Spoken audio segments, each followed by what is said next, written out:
Ed eccoci arrivati al video di volo del drone freestyle che ho assemblato in questa serie. Se vi siete persi gli altri video, in descrizione trovate quello della build e quello della configurazione.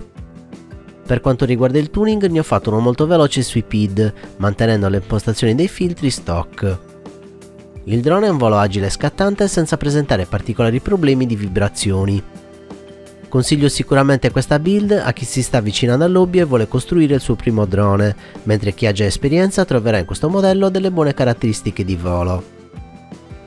Per oggi è tutto, se il video vi è piaciuto lasciate un like, iscrivetevi e attivate la campanella. Per supportare il canale vi ricordo di acquistare sempre attraverso il link in descrizione o diventando miei patrons cliccando il link a fine video.